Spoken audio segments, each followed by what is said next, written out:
नमस्कार।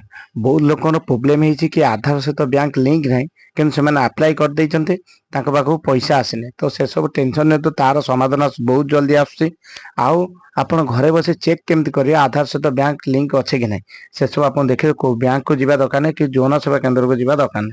तो प्रथम मन रखु आधार साइट ओपन करेंगे डाउनलोड आधार क्लिक करेंगे कलापर एमती इंटरफेस आसो तो डैशबोर्ड क्लिक कलापर लॉगिन पाखक जी तो लॉगिन क्लिक करके आपणकर आधार नंबर से देवे आधार नंबर दे सारापर कैप्चा कर दे लॉगिन करेंगे।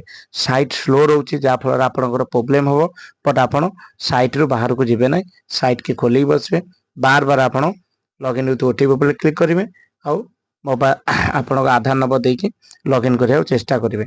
तो एमती प्रोब्लेम सब रोचे प्रोब्लेम कौन होता किसी लोक एमती कि आधार आधार लिंक अच्छी गोटे बैंक किंतु से दौरान आउ गोटे बैंक तो प्रोब्लेम सेटा भी किसी प्रोब्लेम हेनी कहीं ऑनलाइन आप अप्लाई कर मैंने आप पैसा ही आसो से सब समाधान बहुत जल्दी आस देखु आ वेट करूँ।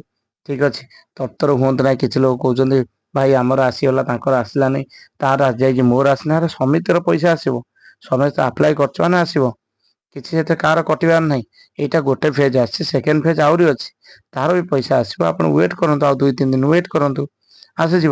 तो ठीक है चलते एमती आप ओटीपी दे लॉगिन करूँ लॉगिन कले आप इंटरफेसटा एमती चली आसो।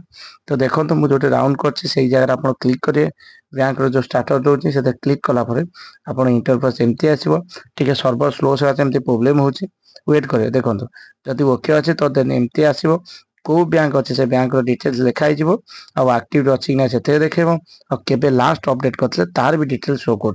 तो एत सब सीधा आप मोबाइल अच्छे फिर भी आप केमी भूल कर तो ये सब देखु देखी सारिकी जाए अप्लाई करूँ। आहत ये आधार सहित बहुत किसी अपडेट निजे करेंगे जनसेवा केन्द्र जावा दरकार नहीं किंतु एति मोबाइल नंबर लिंक होता दरकार। ठीक अच्छे निजर फिंगरप्रिंट की लॉक करेंगे अपडेट करेंगे सब किसी एमती वीडियो देखिए मो चैनल को सब्सक्राइब करूँ आ किसी प्रोब्लेम तो कमेंट करूँ। थैंक